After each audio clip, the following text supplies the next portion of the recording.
welcome to the Turkey Hunter Podcast with me, your host, Andy Galliano. In this podcast, I share with turkey hunters just like you how to have more turkeys on your hunting property and how to have more successful turkey hunts. I teach you how to do this with tips and interviews with turkey hunting pros, wildlife management tips, and entertaining turkey hunting stories. Tune in weekly as I share proven and simple strategies to help you have more success this turkey season. Make sure to head over to www.iamturkeyhunting.com to subscribe to receive free turkey hunting tips, tactics, strategies, and product reviews. Also, please visit and like my Facebook fan page. Go to Facebook and search I Am Turkey Hunting, and also feel free to post your turkey hunting photos from this past season and let us know where and when you killed your bird. For all of you Twitter users out there, please follow me on Twitter, where my handle is @TurkeyHitman, and I will be sure to follow you back. And now, for this week's show.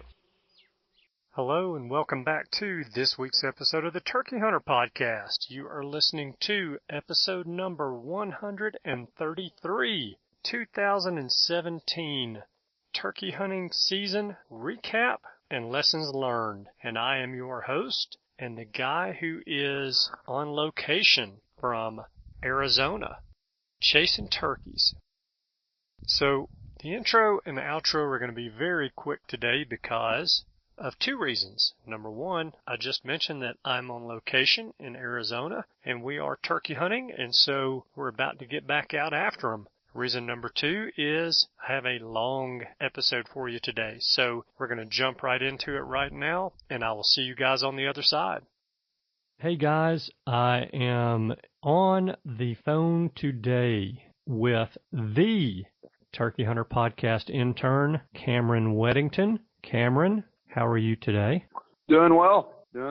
Good deal. So I know where you are, because if you're not at home studying right now because you have finals coming up, I have a feeling that your mother will probably track you down and you're not too big to get the stew whipped out of you by her. So even though I know where you are, tell everybody where you are and what you're doing right now. Well, I'm at home, at my college home in Birmingham, Alabama, and woke up a few hours ago, tending to my dog currently, and later in the morning here, I'm going to definitely start studying for my finals next week so that I hopefully can graduate next Friday. And my parents will definitely want me to graduate on Friday.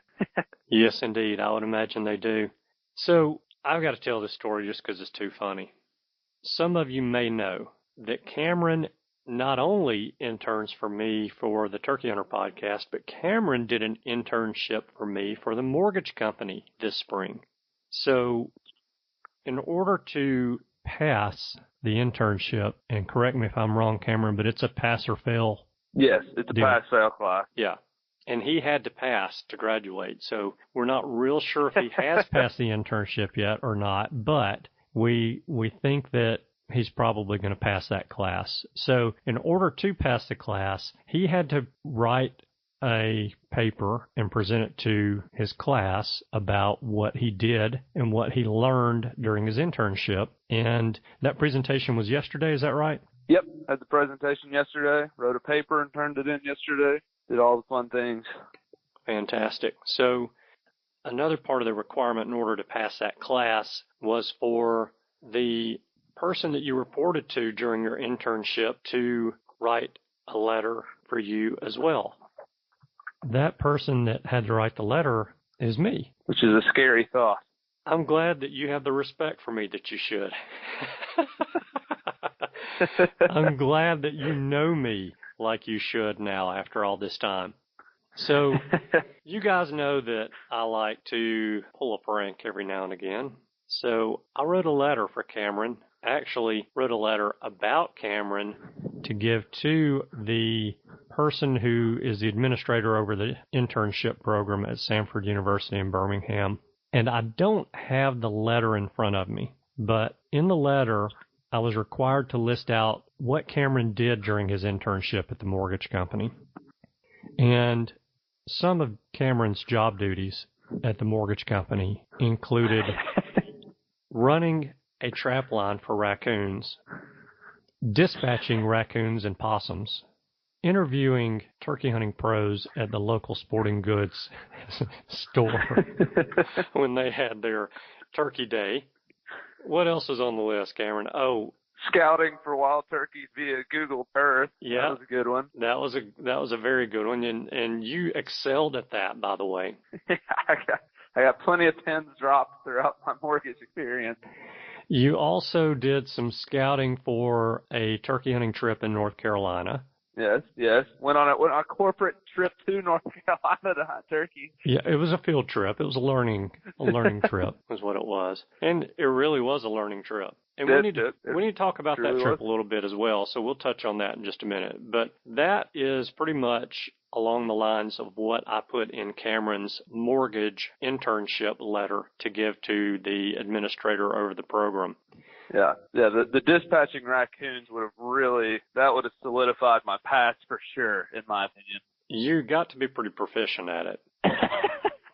I kill a raccoon. If I didn't learn anything else, I know how to kill them now. Yeah, you're much more proficient with a 2x4 and a raccoon than I am with a pellet gun and a raccoon.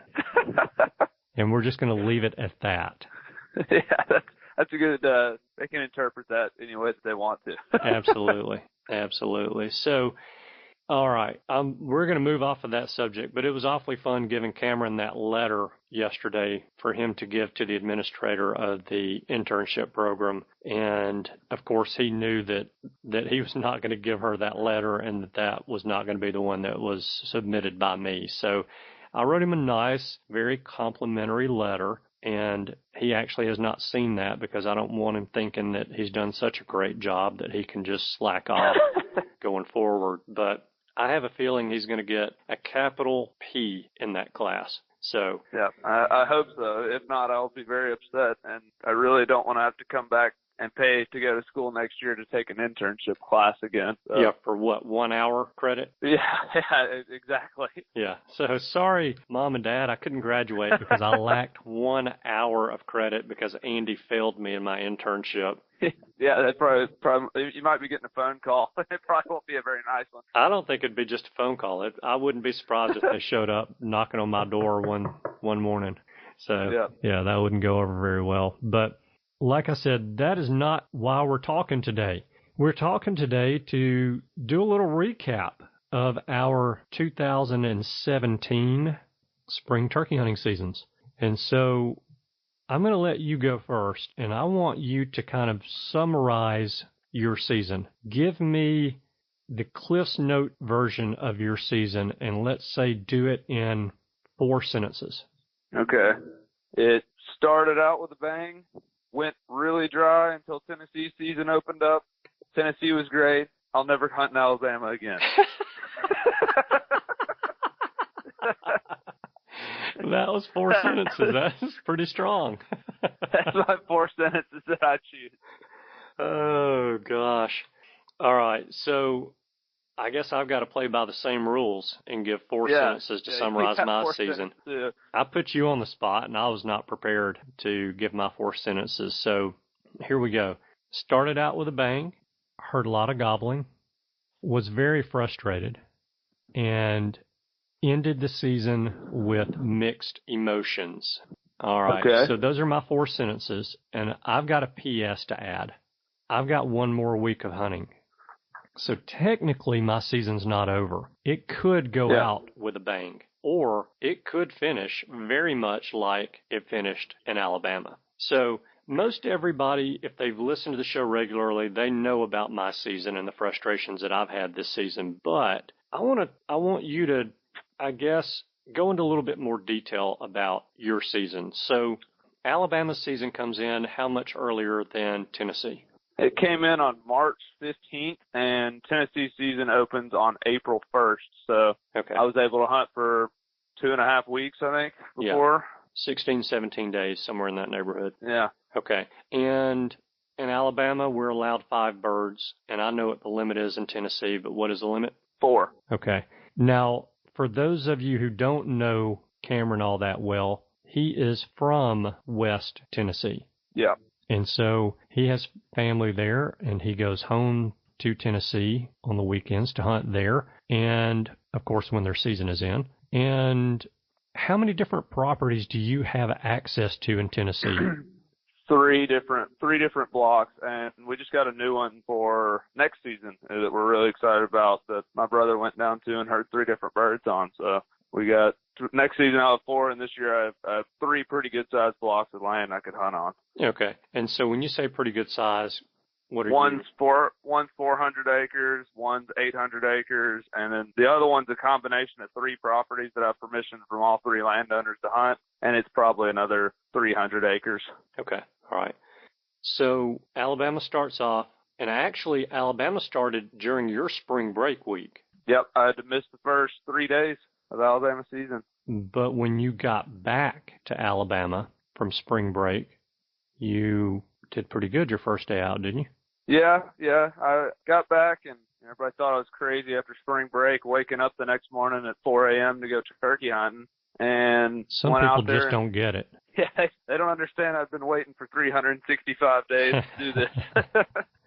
And got out there and killed one my first morning hunting in Alabama this season, after hunting all year last year and coming home with one Jake that just so happened to run across in front of me accidentally last year. But this year killed a longbeard my very first day out. Very nice. And if I'm not mistaken, it was raining that day. Is that correct? Yeah, it was raining. It was terrible weather. And I knew that was the only agricultural field around, the cut corn field. And I knew that was the only field that was within miles of the area I was in. And so I just sat there with a Jake and a hen decoy up, heard one gobble 2 or 3 times on the roost, heard a ton of hens with him, and just sat there and waited till 11 o'clock, and they came out in that field at 11, and I killed him. He had 25 hens with him by himself. Goodness gracious.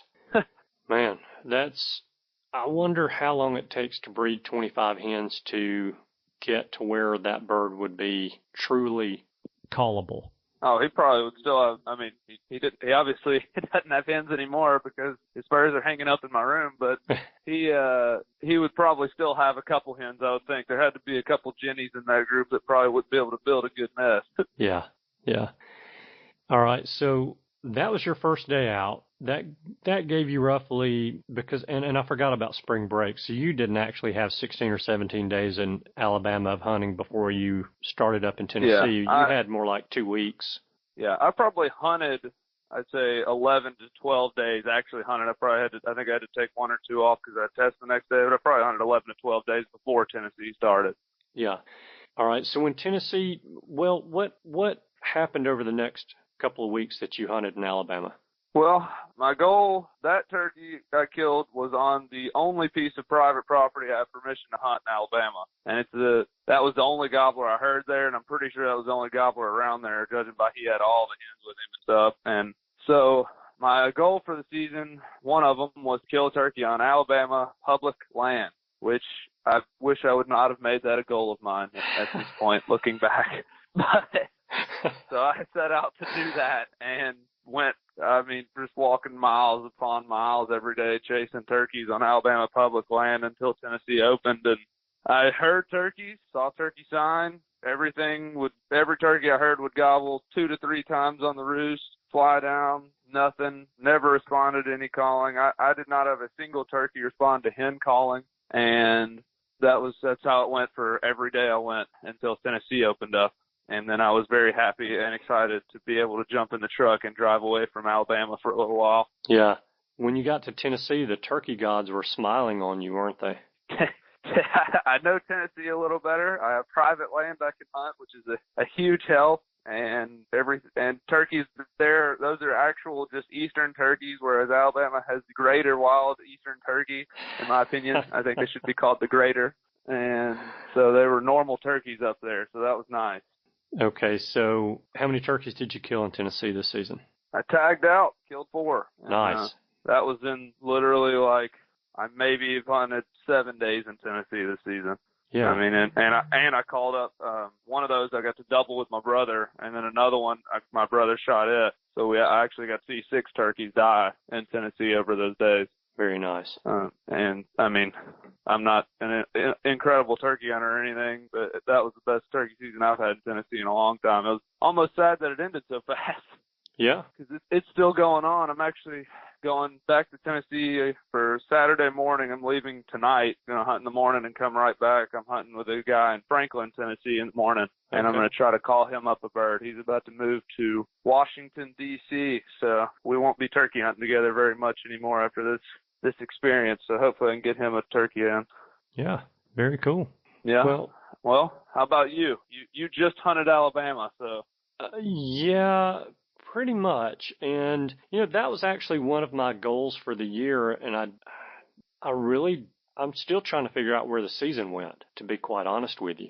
I planned on going to Georgia and maybe trying to tackle Mississippi as well, even if it were just for a few days. And I actually went to neither of those states, and then you and I took a quick road trip to North Carolina, which was really kind of spur of the moment. I'd been planning it for about a week, but it was a spur of the moment decision to go, even though it was, a few days out before we actually went. But so I didn't get to Georgia and Mississippi like I wanted to. And what I'm going to do this year, and I'm kind of jumping ahead a little bit, what I'm going to do this year is actually join a hunting club in both Georgia and in Mississippi, because I don't have either of those states marked off of my list for my Super Slam. So yep. I'm going to join hunting clubs in those states, and I can be at either, depending on where exactly the hunting club is, I can be across the state line in either of those states in a little under 2 hours. And so it takes me nothing for a weekend trip. Yeah, exactly. It takes me 2 hours to get to my hunting camp from my front door. So, that's really not much different than I would be doing just to go to my hunting camp. And for me this year, right before hunting season, deer season started this past year, our hunting club lost about 700 to 800 acres of property. And that 700 to 800 acres is where I'd killed over the past 3 years, probably 80% of the turkeys that I killed off the place had come from those two pieces of property that combined to be 700 or 800 acres. So right off the bat, I knew going into turkey season it was going to be a little bit of a challenge down there at the hunting camp. And the new property that we'd picked up there was about 700 acres. So I thought we were going into the hunting deer season and turkey season with about, all totaled about 1,600 acres in that area. Then we have another 300 acres that's about an hour north of there. And we ended up not having the best 700 or 800 acres. This 700 to 800 acres that we had left is primarily cutover that's about 4 years old. Ooh. Yes, and even the creek bottom that runs through that property had been select cut, and so it's thick. Yeah. Now, I ended up killing one bird on the hunting club property, and that was the day after opening day. Mm-hmm. And I got a nice smiling selfie while I was on my cruise. Yeah. Making me wish I was back home. Yeah, well, I'd hope to send you about 3 of those, but, all 5 already? Yeah, that'd have been sweet. Yeah. But, one works. I was happy sending you one. It was a great hunt and a lot of fun. It was a mid-morning hunt, and, he actually gobbled. But come to find out, the gobbling part was not what made that hunt great. It's just that I had a male wild turkey on my hunting properties. That's what made that hunt great and unique, because I ended up through the season without gobbling wild turkeys on my hunting properties. And that's where my frustration really, began, but also ended. When the season ended, there were still basically no birds where I'd been in areas where I'd been killing birds before. So I had a good first week, killed 2 turkeys. Then I hit a long dry spell. And then my last week, missed a turkey. And then you and I went to North Carolina. I came back and hunted my last morning, spooked a bird walking into the area that I hunted and never saw anything else again. And It's a great way to end it all. It was a perfect way to end the Alabama season for sure. And I tell you how bad it had gotten, and I don't think I told you this, Cameron, but you do know that I have a peacock that comes through my property in Chilton County, but he just lives there. I mean, he just is in that area, and he passes through every so often. I get him on the game camera pictures, and I see him driving down the road every so often. He'll be out on the road, and I heard him Sunday morning, the last morning of season. Oh, no. That peacock picked the wrong time to be making noise. And, of course, I don't really know how to make a peahen sound, and I don't have a peahen call, but I do know that they have them on YouTube. So I played a peahen sound, thinking that maybe I could get the peacock to come in. And then at that point, it would be just a matter of, do I or don't I? But I thought I'd at least give myself a decision. Spurs. Oh my gosh, the Joker's got at least 2-inch spurs. Yeah, you just send the selfie with the Spurs this time and don't show the fan or anything on it. Well, the peacock, for his good fortune, never showed up. Again, I'm not sure that I would have squeezed the trigger, but it was at least fun to kind of play around to see if I could even call the thing in. But I've got some work to do on my peacock calling, and I don't know. Yeah, that'll be a goal for the off season. Learn to be a peahen. Yeah, and I think they strut, and they mate around here. At least I saw him strutting last year in early June. So I've got a little over a month to work on my peahen calls to see if I can call him in. And I think it'd be really cool to be able to call him in and just run the video camera on him. If I could get him strutting in, that'd be awesome. That would definitely be pretty interesting. Yeah. All right. So I'm way off subject. Now we're talking about peacocks, and this is a turkey hunting podcast. So, all right. You mentioned that one of your goals for the year was to kill a bird on public land in Alabama, and that you wish that you'd never had that you'd never made that a goal. But it wasn't all frustration for you on public land. You did have some successes. Tell us about that. Well, I mean, first off, finding them on public land is hard enough. And I'm sure we'll have listeners that, it's easy as pie for them to go to Alabama and kill them on public land all the time. But sure. For me, I mean, it took me forever scouting. We talked about my scouting woes earlier on the podcast, and I was struggling to find them, and so I finally found the turkeys, and the things they just don't gobble. I mean, they just did not gobble this year, and I think that was on private land and public land this year in Alabama. But I would be on them, and I knew there was turkeys in the area I was in, and they gobble maybe one time, maybe twice, and that was it. And then I found one turkey that liked to gobble pretty good, and spent roughly half of my season trying to kill this same turkey that he literally just infuriated me on a daily basis and destroyed me inside. He won. He finally just won. And what was he doing to you? I mean, what was he doing? One thing, he would gobble twice on the roost, and I'd start moving over there towards him, and instead of roosting up on top of a ridge like all the other turkeys I'd hunted, he would be the turkey that would roost down in the bottom. And so you top out on the ridge, and then he goes flying off because he's actually half the distance you think he is. And then he would get in the strut zone or get out in the middle of a big open cutover or something, and he would not move. I mean, he just would not move. Mm-hmm. And the one day I thought I was going to kill him, it was 10:30. I was giving up because I couldn't get him to gobble at anything, and I called one last time, and he cut me off, and he was about 70 yards away. And so I just stood there by the tree with my gun up and waited for 2 hours, and the turkey never showed up. And I thought, that was when I thought I was going to get him. When he cut me off at 10:30, I thought, all right, here's my best chance, And he still didn't do it. And then so I finally gave up on him and went and found me another turkey. That one actually worked out great. I found him at about 9. It was 9 o'clock one morning, and he gobbled until 12 o'clock. I had to leave and go to class. And he gobbled for 3 hours from 9 to 12 while I was sitting there, and he did not leave this ridge. So the next morning, you'll never guess where I was. I was up on the ridge. What? And why would you go there? I don't know. I just thought, hey, maybe he likes it up there or something if he stood there for 3 hours and gobbled. I went and got up on that ridge, and he gobbled, and he was about 800 yards off, and I was like, I don't care. I'm sitting here because I know you like this spot. And so throughout the morning, he would gobble once every 2 hours probably, or an hour and a half maybe. And I could kind of tell he was moving off to my left a little bit, but getting closer the whole time.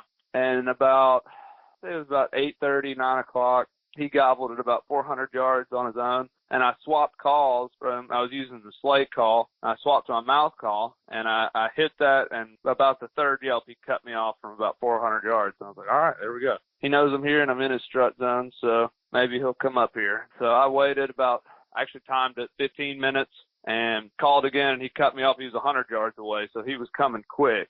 And so I got I have my gun pointing right where I last heard him gobble, which is what I've always done with turkeys. And I'm texting a guy who's a biologist at the WMA that I was hunting, and he said he's probably going to come in behind you. They come in behind you's place. And I was like, okay, well, I'm not going to not point my gun where the turkey last gobbled. Exactly. Yeah, I wouldn't have done it either. No, I was like, oh, yeah, right. This guy knows he's going to come in behind me. And so I'm sitting there, and I'm waiting, and I call, and nothing. And I was like, man, that turkey he's within gun range. I could just feel it, you know what I mean? I could just feel that he was within gun range somewhere. And about that time, literally the closest I've ever heard that sound in my life, I just hear it, and I'm like, oh my gosh. And I cut my eyes to the right, and this gobbler literally is 5 steps from me, walking in from behind me. And he peeks his head around the tree next to me, and we had a moment where we just looked each other in the eyes, and I think he saw me blink or something, because he was seriously that close. Like I was trying not to blink. And he looked me in the eyes and realized the predator-prey relationship and decided he did not want to stick around much longer. And so he took off running, and I jumped up and shot at him while he was running away and missed. So that was great. And that was about it. I hunted a couple more days on public land, got on different birds. Overall, I hunted basically every day of the Alabama season other than the weekends when I would go home to Tennessee, and I found 8 different turkeys on all of those days hunting. 8 different gobbling turkeys. 8 gobbling turkeys on Alabama public land. Yep. And I'm not going to say one shot fired because you actually shot at that turkey more than one time, and I'm not saying that to rub it in. I unloaded my gun on that turkey. Yeah, and that's not to rub it in. Why wouldn't you? If you still have a shot, fall unless you keep shooting. Yeah, if you still have a shot on the turkey and you still have shotgun shells, why are you not shooting? So yeah, he was running directly, kind of at an angle from right to left when I jumped up, running away from me, and so first shot was probably at 35, and then probably 40, 45. Well, actually, the last shot he was flying, so that one would have really been the Annie Oakley shot if I had shot him in the woods while flying. That would have been great. Yeah. So you have limited experience on public land hunting, is that correct? This was my first year ever hunting public land. Okay. This is my first ever experience on public land. Was the first day I went out there this year. All right. And for those of you who are listening to the show, if you've never hunted public land in Alabama, and I'm going to throw Mississippi in there and probably going to throw Georgia in there as well. Yeah. It's just different. I can tell you what it's like, and I can tell you why I think that it's different, and I think that it's different because of pressure, but it's unlike anything you've ever experienced before in your life. It is very frustrating. And yes, it's very frustrating. Yeah, and there are some great turkey hunters in this country. There's no denying that. And I'm not going to claim to ever be the best turkey hunter that there is. I've got quite a few turkeys underneath my belt, and there are some turkey hunters out there in Alabama and in Mississippi and in Georgia who can go and limit out on public land every season. But hunting a turkey on public land in Alabama, because I have done it myself, is tough. Yeah, and it's I think there's turkeys on public land here that are, you hear about unkillable turkeys, and I think that there are some here that are literally unkillable. Yeah. Unless you didn't make a sound and you sat down and he accidentally walked by you one day. I have called in more turkeys on public land by walking in the leaves. I don't doubt it. They were not responsive to, that was the only turkey, the one I missed that was the only one that ever responded to a hen sound that I made. And I mean, I was calling soft to all these turkeys. I wasn't blasting them or anything. Yeah. So that's pretty tough. Now, you have in your relatively short turkey hunting career, because you're still a young man, you haven't hunted very many states. You've hunted now how many states after this season? 3. Tennessee, Alabama, and our trip to North Carolina made 3. Okay. That's it. All right. And we hunted public land in North Carolina. What would you say as far as a comparison between hunting public land in North Carolina and hunting public land in Alabama? I will be back hunting in North Carolina next year. I hope to never hunt public land in Alabama ever again. If that tells you a good comparison. There were turkeys everywhere in North Carolina, and they actually gobbled good up into the morning. Now, me and you didn't have a single turkey ever respond to hen calling with a gobble, but I mean, it was definitely, there was a lot more opportunity there than I had over as many days as I hunted in Alabama. I heard more turkeys there in 3 days than I heard over the entire season in Alabama. So yeah, there were a lot more turkeys out there, but there also were a ton of turkey hunters, which me and you did not expect. Yeah, I was very surprised about that. There were a lot of turkey hunters. I mean, and none of them wear camo apparently. The very first hunter that we bumped into out there was an older gentleman who was dressed in jeans and a blue and white plaid flannel shirt. Oh, and he's turkey hunting. Yeah. So maybe you and I were doing it wrong in North Carolina, and we should have been wearing our street clothes. Yeah, maybe if you just dress like you're, going about your normal day, the turkeys just come up near you or something, and you can shoot them then. And you just hide your gun for a little while. I don't know. Yeah. They probably thought we were weird because we were decked out in camouflage. They probably thought we were hardcore or something. Yeah. So you're going back to North Carolina, and we've got our trip planned already for North Carolina. We don't have like the fine details planned as far as where we're staying and that kind of thing, but we kind of know, we have an idea of where we're going to be staying. We know where we're going to be hunting. Oh yeah, definitely know where we're going hunting. And we know when we're going back. Yep, we got time period down for sure. And I'm feeling pretty good about that hunt too. North Carolina was a lot of fun. It was a good state to go to for public land. I know that. There's a lot of it there where we went. There's no question. So you've got some private land access in Alabama. You've got a cousin who owns some property in Alabama, which is where you killed your turkey, and you've got access or had access to hunt about 1,000 acres in West Alabama. You've been with me a couple of times. How would you compare private land hunting in Alabama to public land hunting in North Carolina? I mean, I killed one on private land here, but I mean, I would probably rather still hunt the public in North Carolina, to be honest. I mean, It's just, there were more gobblers in like an area that like within listening distance of where you would go than anywhere I've been in Alabama. Yeah. And I mean, my cousin's place here, he's definitely got turkeys on it, and they're, you can, obviously I killed one, thank the Lord, so this state is crossed off forever. And I don't know.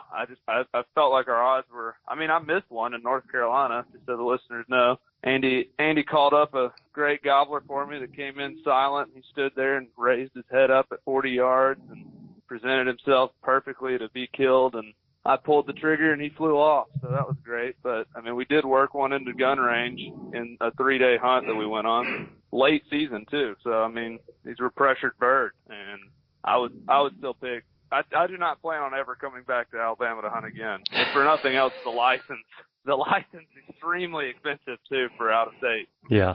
I mean, it really is. I think the license this year was $250 for me. I mean, that's expensive. I'm not going to buy that license to come hunt for 3 or 4 days, So I guess really the reason I'm asking these questions and I'm asking you about Alabama and comparing it to these other states, and I already know, and I'm pretty sure everyone who's listening to this can probably pick up the fact that you think that turkey hunting in Tennessee is much better than it is in Alabama. So I'm not even going to bring that up. Well, it is. But I guess dwelling on this a little bit more because right before season started, you and I stumbled across an article that we both thought was pretty interesting online. And the article had a list of the top, was it the top 5? It was a top 5 turkey hunting states in the U.S. Something like that, yeah. Yeah. And what was the number 1 state on the list? Alabama. Alabama, the number 1 turkey hunting state on the list. Yeah, with generous amounts of public land and a 5 turkey limit. Can't beat that, right? Yeah, yep. Hard to beat that for sure. So you've hunted 3 states. Where would you rank Alabama in the 3? Number 3. I've hunted states, just the states that I've hunted, not the states that I've killed in. Probably 23, 22, 21 states, something like that. I would probably rank Alabama just overall. I'm talking about the complete experience in the turkey woods. I would put Alabama at the top of the bottom half. So about 13 or 14th. Yeah. Yeah. Yep. I mean, that's just what we're talking about now is the current state of Alabama. You know, no, that's exactly right. Said, yes. You know, a couple years ago, it really could have been number 1. You know, yeah. You said there were turkeys everywhere, and next year they might be an unbelievable season. It might be the best state around, but for this year, I mean, until I see something otherwise or get a text from you saying that there's birds everywhere here, I'm not planning on coming back. Well, and it definitely has cycled. I can tell you, not even 10 years ago, probably more like 5, 6, 7 years ago, it was not unusual to go out in the morning on private land and hear 6 or 7 birds gobble. But that has definitely changed. And, you know, there's still some parts of the state where you can go, some pockets out there where you can go and you can hear 6 or 7 birds gobble in the morning. But I'm going to tell you, I went to North Carolina 2 years ago. I'd have to look at my license to see. Hunted private land and heard, we had one morning, it was just awful weather. Terrible turkey hunting weather. I thought I was going to freeze into a solid block of ice and somebody was going to have to come in there with a hand truck to get me out. The second morning, I think we heard 4 birds gobble. The third morning, we hunted the same area we hunted the second morning and heard at least 20 different turkeys gobble.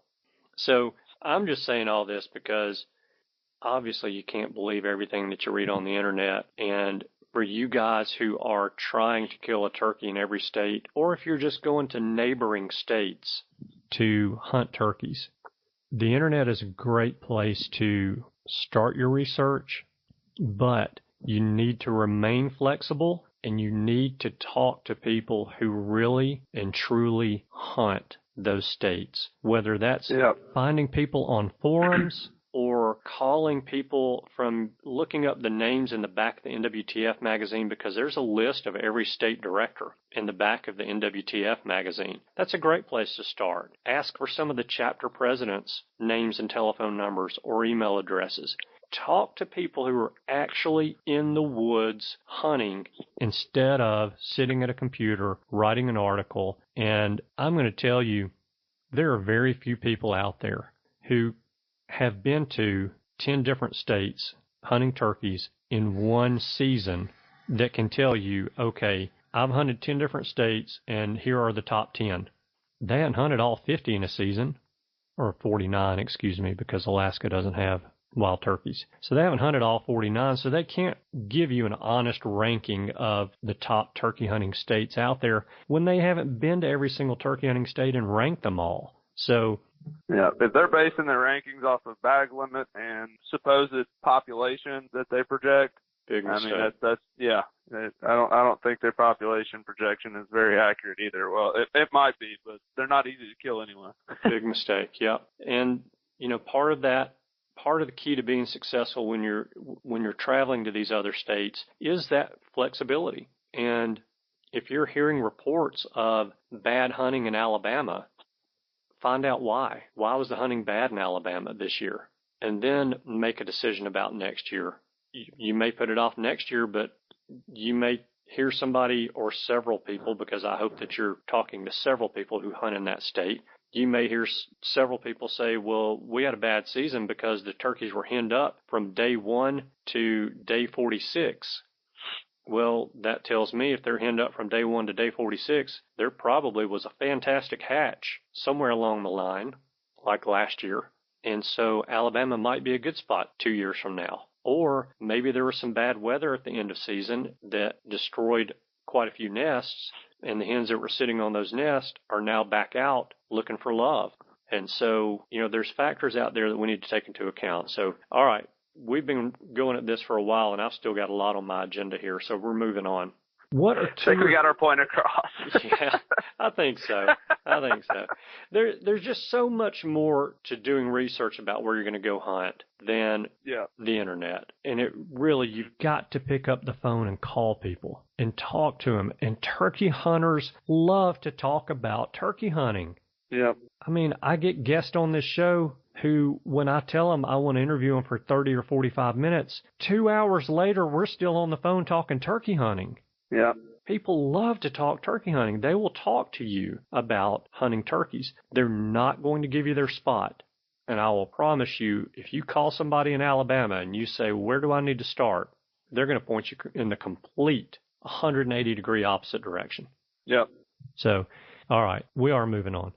Tell me 2 or 3 things that you learned or even relearned that were kind of driven home to you during this season. Okay, so that's all that I've got for you guys today. If you want to listen to the full episode, then you'll need to subscribe. And to become a subscriber, the easiest way to do that is to text the word Turkey Hunter, one word, Turkey Hunter, to the number 44222.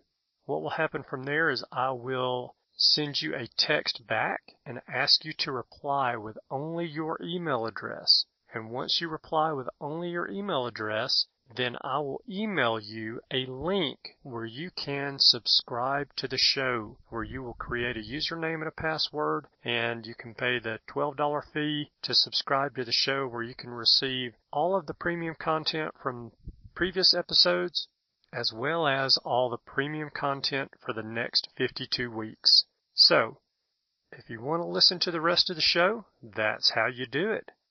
All right, so that's all that I've got for you guys this week. But, I'm going to ask you for a favor. So if you don't mind, if you would please forward this week's episode to a hunting buddy via the share feature of your podcast player. That would be a huge help. I would much appreciate that.